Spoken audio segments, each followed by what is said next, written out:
الحمد لله الذي أرسل رسوله بالهدى ودين الحق ليظهره على الدين كله وجعله شاهدا ومبشرا ونذيرا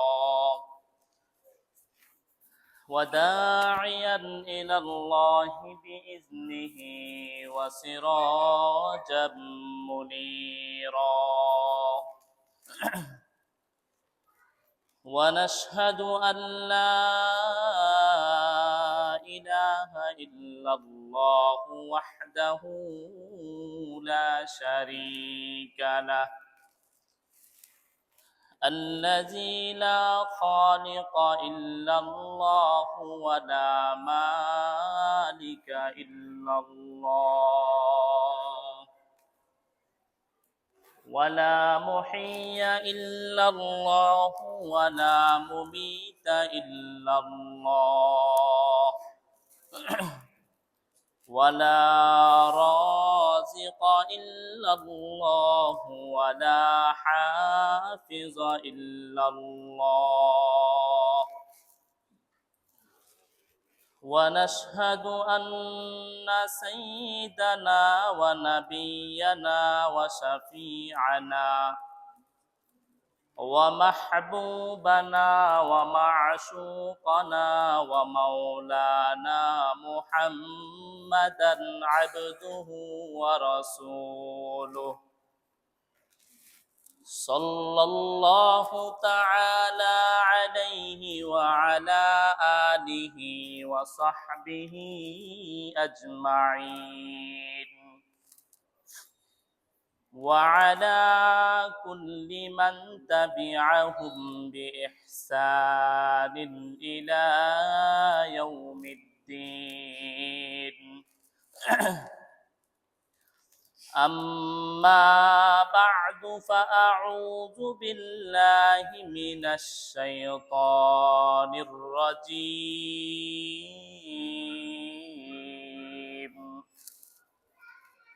بسم الله الرحمن الرحيم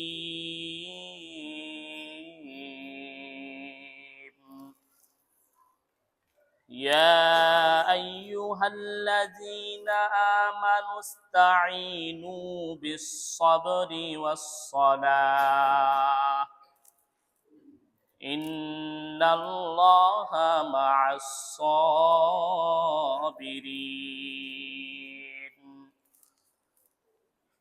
وقال النبي صلى الله تعالى عليه وسلم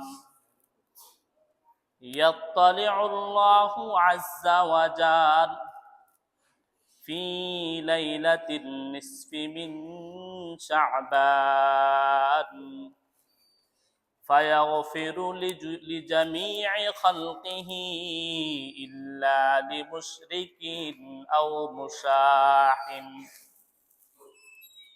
رواه ابن حبان صدق الله العلي العظيم وصدق رسوله النبي الكريم ونحن على ذلك من الشاهدين والشاكرين والحمد لله رب العالمين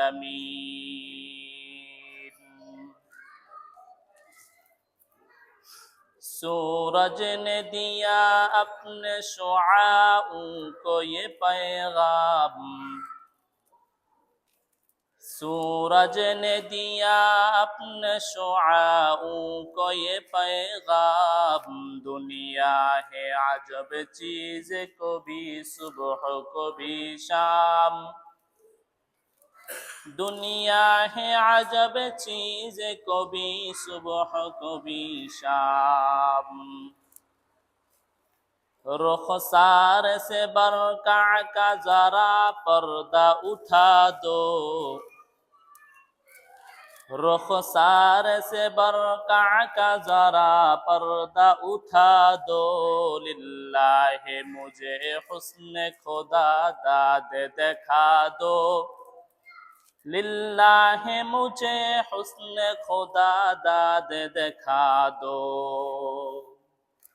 সকলে মহাব্বতের সাথে পড়ি, আল্লাহুম্মা সাল্লি আলা মুহাম্মাদিন ওয়া আলা আলি মুহাম্মাদ কামা সাল্লাইতা আলা ইব্রাহিমা ওয়া আলা আলি ইব্রাহিম ইন্নাকা হামিদুম মাজিদ। اللهم بارك على محمد وعلى آل محمد كما باركت على إبراهيم وعلى آل إبراهيم إنك حميد مجيد। সর্বপ্রথম ও সর্বোপরি ওই মহান মালিকের দরবারে লাখো কোটি কৃতজ্ঞতা জ্ঞাপন করছি, যে মহান রবের অসংখ্য অগণিত দয়া আর মেহেরবানিতে আমরা তার কিছু গোলাম তার বিশেষ বিধান সলাতুল জুমআ আদায় করার লক্ষ্যে পৃথিবীর পবিত্র স্থান মসজিদে সমবেত হতে পেরেছি। এজন্য অন্তরের গভীর থেকে শুকরিয়া আদায় করে বলি আলহামদুলিল্লাহ। মুহতারাম হাজিরিন, আজ 10 শাবান, রমাদানুল মুবারকের আর মাত্র 20 দিন বাকি। রমাদানুল মুবারকের পূর্বে আল্লাহ তাআলার কাছে যেই দিন এবং রাতগুলো গুরুত্বপূর্ণ, এর মধ্যে অন্যতম হলো শাবান মাসের দিন এবং রাতসমূহ। আরো বেশি গুরুত্বপূর্ণ হলো শাবানের মধ্য রজনী, লাইলাতুন নিসফি মিন শাবান, তথা যে রাতকে আমরা শবে বরাত বলে অভিহিত করে থাকি। এজন্য আজকের আলোচ্য বিষয় নির্ধারণ করা হয়েছে লাইলাতুন নিসফি মিন শাবান তথা শবে বরাতের ফজিলত, করণীয় ও বর্জনীয়। দেখেন, আল্লাহ তাআলা আমাদেরকে মাগফিরাত দেওয়ার জন্য, নাজাত দেওয়ার জন্য বছরের মধ্যে অনেকগুলো বিশেষ রজনী রেখেছেন। এমনিতে প্রত্যেকটা রাতের শেষাংশ ইবাদতের জন্য গুরুত্বপূর্ণ। এছাড়া আল্লাহ তাআলা এমন কিছু মাস, এমন কিছু সময়, এমন কিছু দিন রেখেছেন যে ওই দিনগুলোর রাত আল্লাহ তাআলার কাছে অতি প্রিয় এবং সেটা নবীজির সুন্নাহ সম্মত। এর মধ্যে সবচেয়ে দামি রাত হলো লাইলাতুল কদর, যেটা রমাদানুল মুবারকের মধ্যে আল্লাহ তাআলা রেখে দিয়েছেন। এরপরে দ্বিতীয় দামি রাত হলো রমাদানুল মুবারকের প্রত্যেকটা রাত। রমাদানুল মুবারকের শেষ দশকও দামি, রমাদানুল মুবারকের প্রত্যেকটা রাত এবং দিনও দামি। এরপর দামি হলো 2 ঈদের রজনী, এরপর দামি হলো জুমআর রাত, এরপর দামি হলো শবে বরাত। এখন আসেন, আমরা যেটাকে শবে বরাত বলে থাকি, এই শব্দের অর্থ কি, এটার বিশ্লেষণ কি, তাহকিক কি? হাদিসের পরিভাষা কিন্তু কি না, শবে বরাত না। হাদিসের মধ্যে আছে লাইলাতুন নিসফি মিন শাবান, শাবানের মধ্য রজনী। বাকি শবে বরাত বললেও যে গুনাহ হবে তা না। শাবানের মধ্য রজনী বলতে যেটা বোঝায়, শবে বরাতও রূপক অর্থে সেটাই বোঝায়। সব শব্দটি হলো ফার্সি শব্দ, এর অর্থ রাত, রজনী। বারাআতুন এটা হলো আরবি শব্দ, এর অর্থ মুক্তি দেওয়া। এখন আসেন, তাহলে শবে বরাতের অর্থ দাঁড়ায় মুক্তি দেওয়ার রজনী, যে রাতের মধ্যে মানুষ মুক্তি পায়।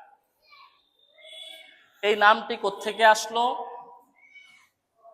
বড় পীর শায়েখ আব্দুল কাদের জিলানী রহমতুল্লাহি আলাইহি, ওনার একটি কিতাব আছে বুনিয়াতুত তালিবিন। এই কিতাবের 337 নং পৃষ্ঠায় তিনি উল্লেখ করেন, ইন্নামা সুম্মিয়াত লাইলাতুল বারাআতি, শবে বরাতকে শবে বরাত বলে, মুক্তির রজনী বলে এজন্য নাম করা হয়েছে, লিয়ান্না ফিহা বারাআতাইন, কেননা এই রাতের মধ্যে দুইটি মুক্তির ঘোষণা আছে। কয়টি মুক্তির বলেন? দুইটি মুক্তির। বারাআতুন লিল আশকিয়াই মিনার রহমান, প্রথম মুক্তিটি হলো আল্লাহর যে সকল নাফরমান বান্দা আছে তাদেরকে রহমান এই রজনীতে তারা যদি রহমানের কাছে তাওবা ইস্তেগফার করে তো রহমান তাদেরকে জাহান্নাম থেকে মুক্তির ঘোষণা করে দেন। সুবহানাল্লাহ। দ্বিতীয় নামকরণের কারণ হলো সুম্মিয়াত লিআন্না ফিহা বারাআতাইন, বারাআতুন লিল আউলিয়াই মিনাল খাজলান, আল্লাহর যে সকল প্রিয় বান্দা আছে তারা যে আল্লাহর কাছে সব সময় আল্লাহর ভয়ে গুনাহ থেকে বিরত থেকেছে, গুনাহ মুক্ত জীবন যাপন করেছে, তারা যেন ব্যর্থ না হয়, তো তাদেরকে আল্লাহ তাআলা ব্যর্থতা মুক্তির ঘোষণা দিচ্ছেন এই রজনীতে। সুবহানাল্লাহ। তাহলে শবে বরাত শব্দের অর্থ বিশ্লেষণ মোটামুটি আমরা সংক্ষেপে বুঝতে পেরেছি। এখন আসেন এই রাতের প্রমাণ, এই রজনী যে আসলে ইবাদতের যোগ্য, এই রাতে যে ইবাদত প্রমাণিত, এই রাত যে ফজিলতপূর্ণ, এটার প্রমাণ কিভাবে? কারণ আমাদের সমাজের মধ্যে আমাদের অবস্থাটা হলো এমন, আমরা মধ্যপন্থায় থাকতে পারি না, হয় বাড়াবাড়ি করি না হয় ছাড়াছাড়ি। ঠিক এই শবে বরাত এই দিন এবং রাতটি বাড়াবাড়ি এবং ছাড়াছাড়ির শিকার। আমাদের দেশের কিছু মানুষ এই রাতকে শ্রেষ্ঠত্ব দিতে গিয়া এত পরিমাণ তারা এই রাত নিয়ে বাড়াবাড়ি করে, বিশেষ করে চট্টগ্রাম, সিলেট, যে তারা এই রাতকে কেন্দ্র করে মাজারের মধ্যে লাইটিং করে। বলেন এই রাতের সাথে মাজারের লাইটিং এর সাথে কোনো সম্পর্ক আছে? নাই। এই রাতে তারা এই পরিমাণ বাড়াবাড়ি করে ইবাদতের নাম দিয়ে মসজিদে এত হাঙ্গামা, যে মসজিদের মধ্যে সারা রাত আদবের খেলাপ কাজ করে, ওইদিকে ফজরের নামাজ ছুটে যায়।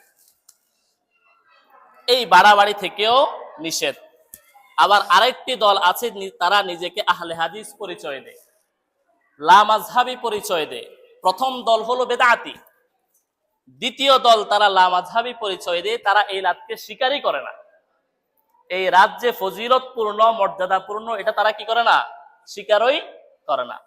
অথচ নবীজি সাল্লাল্লাহু তাআলা আলাইহি ওয়াসাল্লামের সুন্নাহ পদ্ধতি হলো ইফরাত এবং তাফরিদ, আস-সিরাতুল মুস্তাকিম আল্লাযী বাইনাল ইফরাতি ওয়াত তাফরিদ। সিরাতে মুস্তাকিমের একটা সংজ্ঞা হলো যেটা বাড়াবাড়ি এবং ছাড়াছাড়ির মাঝামাঝি। তাহলে মাঝামাঝিটা কিভাবে প্রমাণ হবে? দেখেন, মুসলিম বিশ্বের একজন ইমাম ছিলেন ইমাম শাইখুল ইসলাম ইবনু তাইমিয়া রাহিমাহুল্লাহ। উনি তার বিখ্যাত কিতাব মাজমুউল ফাতাওয়া নামক কিতাবের 23 নং খণ্ডের 136 নং পৃষ্ঠায় উল্লেখ করেন, লাইলাতুন নিসফি মিন শাবান ফিহা ফাজলুন মিনাল আহাদিসিল মারফুআ ওয়াল আসার قد روي فيها من الاحاديث المرفوعه ওয়াল আসার মা ইয়াক্তাজি আন্না লাহা মুফাদ্দালাতুন। লাইলাতুন নিসফি মিন শাবান সংক্রান্ত এমন কিছু হাদিসে মারফু আছে এবং সাহাবীদের বক্তব্য আছে যেগুলো প্রমাণ করে যে এই রাত শ্রেষ্ঠত্বপূর্ণ। বলেন সুবহানাল্লাহ। ইমাম ইবনু তাইমিয়ার আরেকটি কিতাব আছে আল ফাতাওয়া আল কুবরা।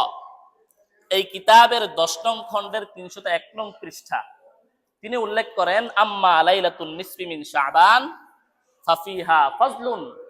শাবানের মধ্য রজনী শবে বরাত, এই রাতের ফজিলত আছে। ওয়া কানা মিনাস সালাফ মান ইউসাল্লি ফিহা। সালাফে সালেহিন আউলিয়া আকাবিরদের মধ্য হতে কেউ কেউ এমন ছিলেন যে তারা এই রাত নামাজ আদায়ের মাধ্যমে, নফল ইবাদতের মাধ্যমে কাটিয়ে দিতেন। সুবহানাল্লাহ। 3 নাম্বার, ইমাম ইবনুল কাইয়িম রাহিমাহুল্লাহ, ওনার কিতাব ইজতিমাউল জুয়ুশিল ইসলামিয়া, এই কিতাবের 75-76 নং পৃষ্ঠায় তিনি উল্লেখ করেন, ইয়াজিবু আলাল মারইল মুসলিম, প্রত্যেক মুসলমানের উপর আবশ্যক, আল ঈমানু আলা মা আকাররা বিহিল মুস্তাফা মুহাম্মাদুর রাসূলুল্লাহ সাল্লাল্লাহু তাআলা আলাইহি ওয়াসাল্লাম, যে সকল বিষয়ের স্বীকারোক্তি হাদিসের মধ্যে দিয়েছেন ওই সকল বিষয়ের ফজিলতের ব্যাপারে ঈমান রাখা আবশ্যক। মিন লাইলাতিল জুমআতি ওয়া লাইলাতিন নিসফি মিন শাবান, এর মধ্যে একটা হলো জুমআর রজনী আর একটা হলো শাবানের মধ্য রজনী।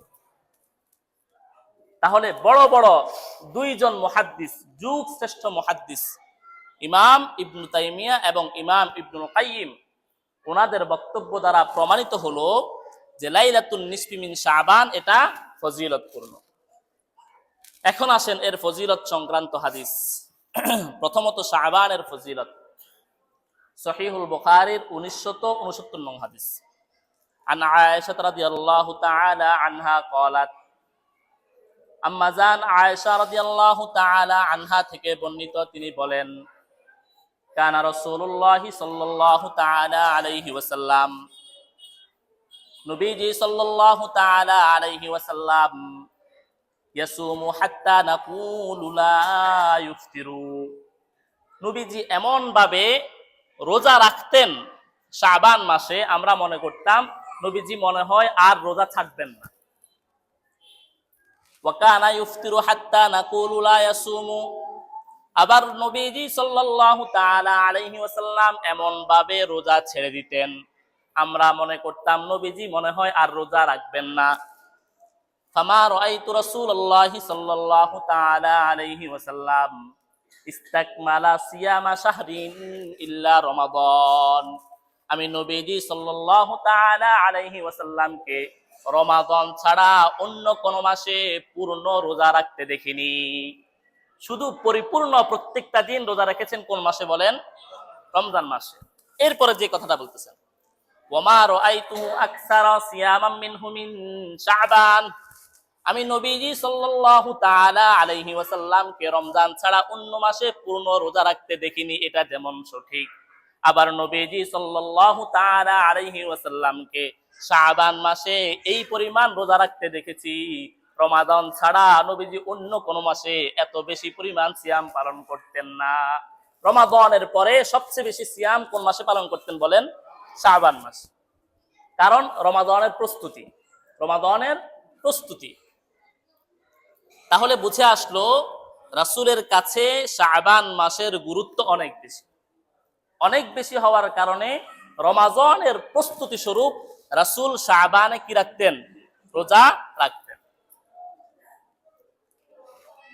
এরপর সহিহ ইবনে হিব্বানের 5665 নং হাদিস, ক্বালা রাসূলুল্লাহি সাল্লাল্লাহু তাআলা আলাইহি ওয়াসাল্লাম, নবীজি সাল্লাল্লাহু তাআলা আলাইহি ওয়াসাল্লাম বলেন, ইয়াত্তালিউল্লাহু আযজা ওয়া জাল ইলা খালকিহি ফি লাইলাতিন নিসফি মিন শাবান, আল্লাহ তাআলা শাবানের মধ্য রজনীতে বান্দার প্রতি রহমতের দৃষ্টি দেন।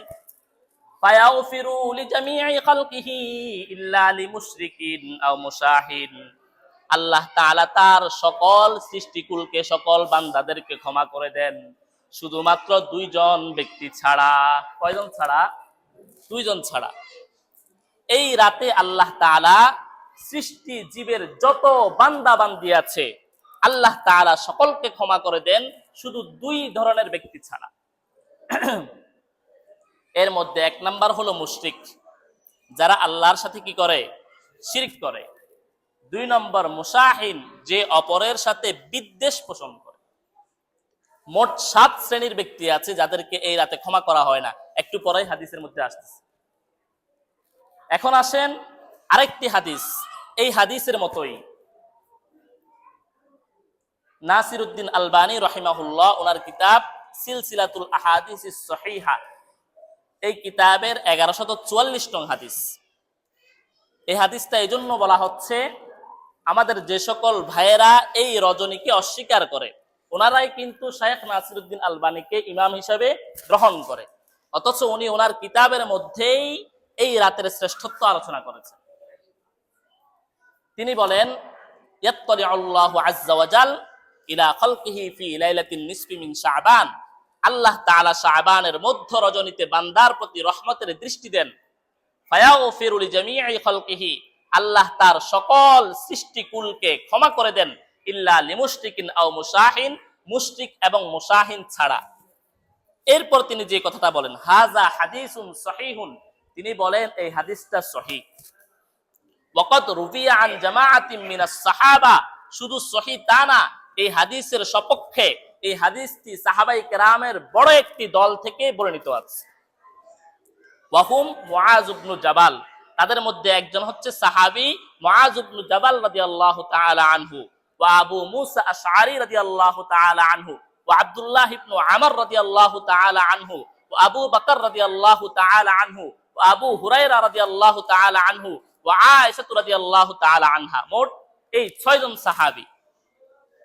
তাহলে সাহাবায়ে কেরামের মধ্য হতে যে সকল সাহাবী জলিলুল কদর ছিলেন, শ্রেষ্ঠত্বের অধিকারী ছিলেন, এমন কয়েকজন সাহাবী থেকেও এই হাদিসটি কি আছে? বর্ণিত আছে। তিনি শেষে উল্লেখ করেন, ফাজুমলাতুল কওল আন্নাল হাদিস বিমাজমুই হাযিহি তুরুক, মোট কথা হলো হাদিসটা এই সকল পদ্ধতি দ্বারা, এই সকল বর্ণনা দ্বারা সহিহুন বিলা রাইবিন, এত বিশুদ্ধ যে তার মধ্যে কোনো সন্দেহ নেই। মুহতারাম হাজরিন, বুঝানোর উদ্দেশ্য হলো এই রাতের শ্রেষ্ঠত্ব এটা সহিহ হাদিস দ্বারা প্রমাণিত। বলেন, এই রাতের শ্রেষ্ঠত্ব কি দ্বারা প্রমাণিত? সহিহ হাদিস দ্বারা প্রমাণিত। কারণ এগুলো এত গুরুত্বের সাথে এজন্য বলা হচ্ছে যে আমরা আলেমদের থেকে, খতিবদের থেকে যেভাবে দিন গ্রহণ করি, আবার ইউটিউব থেকেও দিন গ্রহণ করি। অথচ ইউটিউব থেকে সহায়তা নেওয়া যেতে পারে, দ্বীনের সহায়ক হিসাবে ব্যবহার করলে সেটা বৈধ হবে, কিন্তু কারো সাথে পরামর্শ না করে, কোনো আলেমের সাথে পরামর্শ না করে সরাসরি ইউটিউব থেকে দ্বীন নেওয়া কি হবে না? বৈধ হবে না। মুহতারাম হাজিরিন, আলহামদুলিল্লাহ আমাদের কিছু মুসল্লি এমন আছেন যে কোনো বিষয়ে পরামর্শ করেন। আমার আগের মসজিদেও এমন একজন মুসল্লি ছিল, অনেক বড় শিক্ষিত ছিলেন, এরপরেও তিনি ইউটিউবে বড় বড় শায়েখদের যে লেকচার দেখতেন, তিনি আগে সেটা আমার সাথে পরামর্শ করতেন যে হুজুর আমি ওনার কাছে এমন এমন শুনেছি, এটা আসলে কি হাদিসে আছে এবং এটা কতটুকু সঠিক। এভাবে যদি আমরা পরামর্শ করি তাহলে ইনশাআল্লাহ দিন থেকে আমরা ছিটকে পড়ব না। মুহতারাম হাজিরিন, কারণ আমার সমাজের ইমামকে আমি যেভাবে চিনি, ওনার পিছনে যেভাবে দৈনন্দিন নামাজ পড়ছি, আরেকজন বাইরের লোককে আমি এভাবে চিনি? বলেন, এভাবে আমি চিনি? তাহলে সে কেমন? সে দ্বীনের লেকচার দিচ্ছে, তার ভিতর বাহির কেমন? সে আসলে আমলওয়ালা কিনা, সে আসলে সঠিক লোক কিনা, তার সম্পর্কে আমি কতটুকু জানি? মুহতারাম হাজিরিন, এরপরে আসেন মুসনাদে আহমদের হাদিস 6642 নং হাদিস। ক্বালা রাসূলুল্লাহ সাল্লাল্লাহু তাআলা আলাইহি ওয়াসাল্লাম, নবীজি সাল্লাল্লাহু তাআলা আলাইহি ওয়াসাল্লাম বলেন, ইয়াত্তালিউল্লাহু আযজা ওয়া জাল লাইলাতান নিসফি মিন শাবান ফায়াগফিরু লিইবাদিহি ইল্লা লিইসনাইন, আল্লাহ তাআলা শাবানের মধ্য রজনীতে বান্দার প্রতি রহমতের দৃষ্টি দেন এবং আল্লাহ তাআলা তার সকল বান্দাদেরকে ক্ষমা করে দেন, ইল্লা ইসনাইন, 2 ধরনের বান্দারা ছাড়া। মুশরিকিন, 1 নম্বর হলো যারা মুশরিক, 2 নম্বর কাতিলিন নাফসি বিগাইরি হাক্কিন, যারা অপর মুসলমানকে অন্যায়ভাবে হত্যা করে। যে কাতেল হত্যাকারী তাকে আল্লাহ তাআলা এই রাতে কি করবেন না? ক্ষমা করবেন না। শুআবুল ঈমান লিল বাইহাকির 3835 নং হাদিস। ক্বালা রাসূলুল্লাহ সাল্লাল্লাহু তাআলা আলাইহি ওয়াসাল্লাম, নবীজি সাল্লাল্লাহু তাআলা আলাইহি ওয়াসাল্লাম বলেন, লা ইয়ানজুরুল্লাহু আযজা ওয়া জাল ফিহা, আল্লাহ তাআলা শাবানের মধ্য রজনীতে কয়েক ধরনের বান্দার প্রতি দৃষ্টিপাত করবেন না। এই হাদিসের মধ্যে 6 জনের কথা আছে। নাম্বার 1, মুশরিক। আগের 2টি হাদিসের মধ্যেও কাদের কথা ছিল? মুশরিকের কথা ছিল। মুশরিককে আল্লাহ তাআলা এই রাতে ক্ষমা করবেন না, কারণ সে ঈমান আনেনি। এটা সহজ বিষয়। নাম্বার 2, মুশাহিন, যে অপর ভাইয়ের সাথে বিদ্বেষ পোষণ করে, বিদ্বেষ রাখে, সে যদি ওই ভাইকে ক্ষমা না করে এবং ওই ভাইও যদি তাকে ক্ষমা না করে, তো আল্লাহ তাআলা তাকে এই রজনীতে মাফ করবেন না। তাহলে প্রথমত নিজে নিজেকে মুক্ত করা, যে আমি আলহামদুলিল্লাহ এই মুহূর্তে কারো সাথে আমার বিদ্বেষ নাই। দিলকে এমন ভাবে তৈয়ার করা যায় কিনা বলেন? রাসূলের একজন সাহাবী এমন ছিলেন, উনি প্রত্যেকদিন এই আগ্রহ নিয়া এমন দিন নিয়ে ঘুমাতেন, তো রাসূল ঘোষণা দিয়েছেন যে ওই লোকটা জান্নাতি। সুবহানাল্লাহ। মুহতারাম হাজরিন, 3 নাম্বার, মুসবিলুল ইজার, যারা পায়জামা লুঙ্গি টাকনুর নিচে পরিধান করে, অহংকার প্রদর্শনের জন্য হোক, যেভাবে হোক। পায়জামা লুঙ্গি পুরুষের জন্য ফরজ হলো তার টাকনুর উপরে থাকবে। বলেন কোথায় থাকবে? টাকনুর উপরে থাকবে। মহিলা টাকনুর নিচে রাখবে। কিন্তু আমাদের সমাজের বাস্তব চিত্র হয়ে গেছে উল্টা। পুরুষটা নিয়েছে মহিলাদেরটা, আর মহিলারা নিয়েছে পুরুষেরটা। প্রথম দোষ আমাদের। আমরা যদি টাকনুর উপরে পড়তাম, তাহলে তারা কিন্তু কি করতো না? টাকনুর উপরে উঠাতো না। আমরা টাকনুর নিচে নিয়ে গেছি, তারা কোথায় উঠাচ্ছে? টাকনুর উপরে উঠাচ্ছে। আমি ঠিক হলে আমার ঘর ঠিক হবে, আমি পুরুষ ঠিক হলে মহিলা ঠিক হবে, না হয় আমি ঠিক না হয়ে আমার ঘরকে আমি কি করতে পারবো না? ঠিক করতে পারবো না। তো মুসবিরুল ইজার কত বড় অপরাধ হলে আল্লাহ তাআলা মুশরিকের সাথে, মুশাহিনের সাথে তাকে তুলনা করেছেন, যে এই রাতে আল্লাহ তাআলা এমন অপরাধী ব্যক্তিকে ক্ষমা করবেন না। বলেন নাউজুবিল্লাহ। নাম্বার 4, মুদমিরুল খামরি, যারা মদ পান করে। মদ পান এত বড় অপরাধ, আল্লাহর কাছে এতটাই ঘৃণিত, সরাসরি আল্লাহ তাআলা কুরআনুল কারীমের মধ্যেই মদকে হারাম ঘোষণা করেছেন। তাহলে যারা মদ পান করবে, যদি সে মদ ছেড়ে তাওবা না করে, তো আল্লাহ তাআলা তাকে এই রজনীতে ক্ষমা করবেন না। ক নাম্বার গেছে বলেন? 4 নাম্বার। 5 নাম্বার, আকুল ওয়ালিদাইন, যারা মাতা পিতার অবাধ্য, মাতা পিতার সন্তুষ্টির পথে চলে না। মা বাবা চায় সে এভাবে চলুক, অর্থাৎ অবাধ্য বলতে বৈধ ক্ষেত্রে, অবৈধ না। মা বাবা চাইতেছে সে গুনাহের লাইনে চলুক, সেক্ষেত্রে না, আবার সেক্ষেত্রে মা বাবার অবাধ্য হওয়া যায়। বৈধ ক্ষেত্রে মা বাবা চাচ্ছে সে ভালো পথে চলুক, সে সঠিক পথে চলুক, আল্লাহর বিধানের পথে চলুক, রাসূলের সুন্নাহ মোতাবেক চলুক, কিন্তু সন্তান মা বাবার নির্দেশ মানতেছে না। বাবা নির্দেশ দিচ্ছে যে তুমি আমার সাথে নামাজে চলো, তোমার বয়স হয়ে গিয়েছে, তুমি 5 ওয়াক্ত নামাজ জামাতের সাথে পড়ো, কিন্তু সন্তান বাবার কথা শুনতেছে না।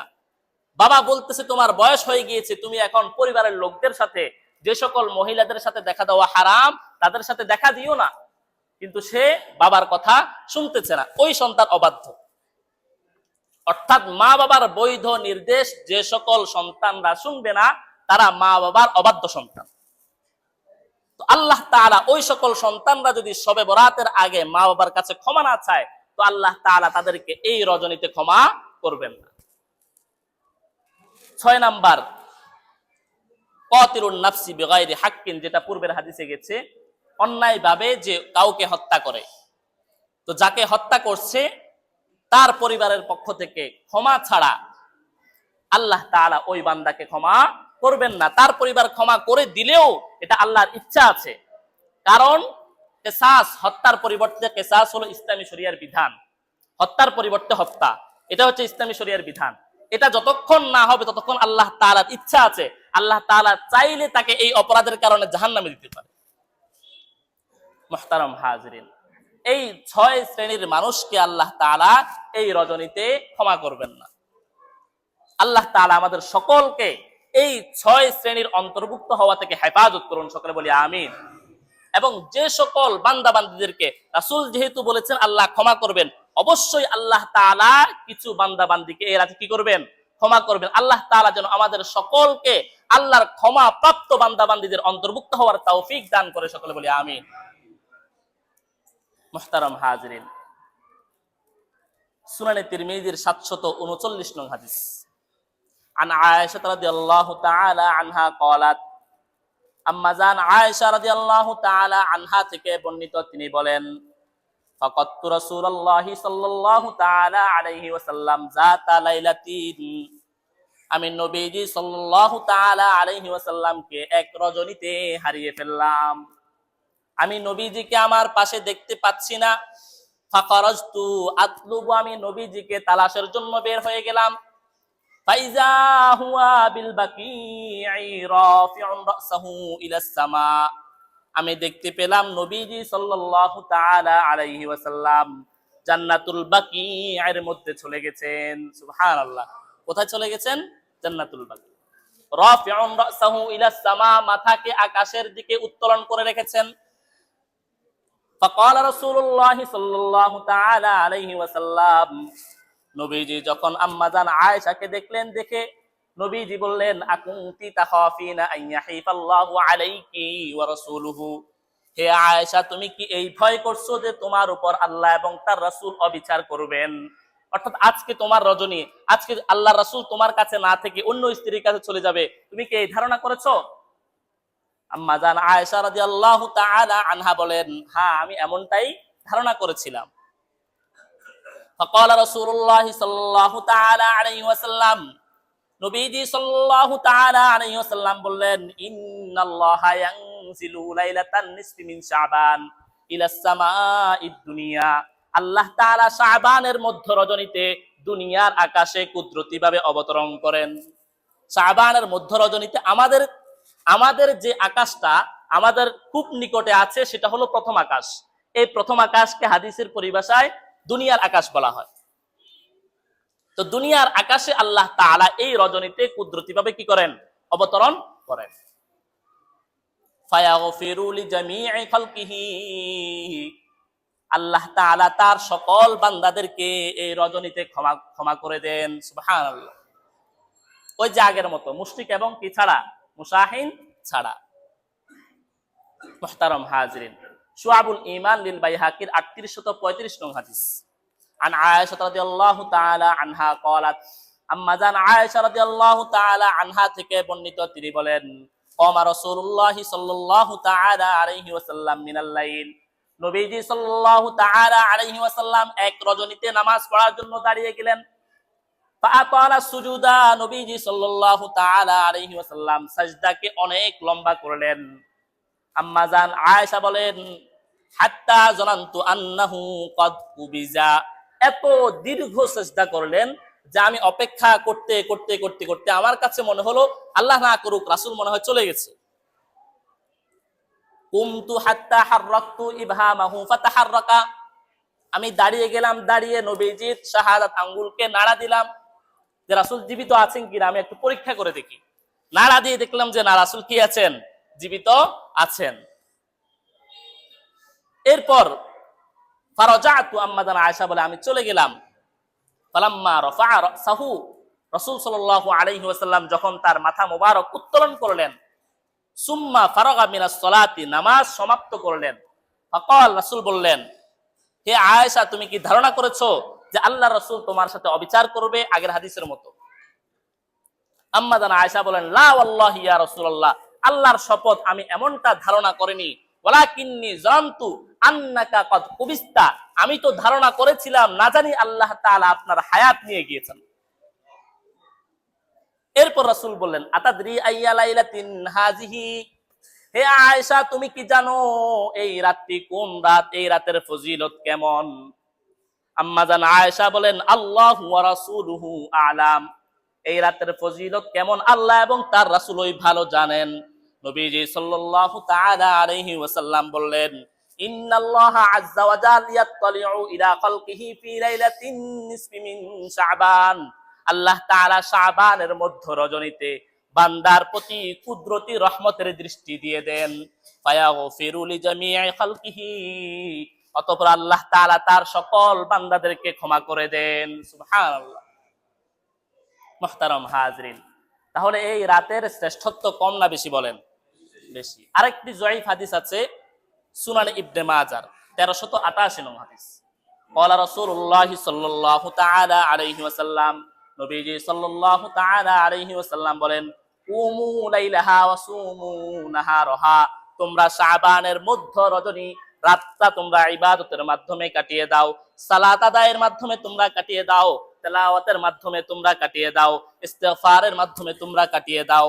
দিন যখন আসবে তোমরা সিয়াম পালন করো, রোজার মাধ্যমে তোমরা কাটিয়ে দাও। কেননা আল্লাহ তাআলা এই রাতের মধ্যে দুনিয়ার আকাশে আসেন, আল্লাহ তাআলা অবতরণ করে ঘোষণা দেন, আলা মিন মুস্তাগফিরিন ফাগফিরলা, আছে কি আমার এমন কোন বান্দা যে আমার কাছে ক্ষমা প্রার্থনা করবে, আমি ওই বান্দাকে ক্ষমা করে দিব। আছে কি আমার এমন কোন বান্দা যে আমার কাছে রিজিক চাইবে, আমি ওই বান্দাকে রিজিক দান করব। আলা কাজা হাত্তা ইয়াতলুআল ফাজরু, সকাল পর্যন্ত আল্লাহ তাআলা এভাবে ডাকতে থাকেন।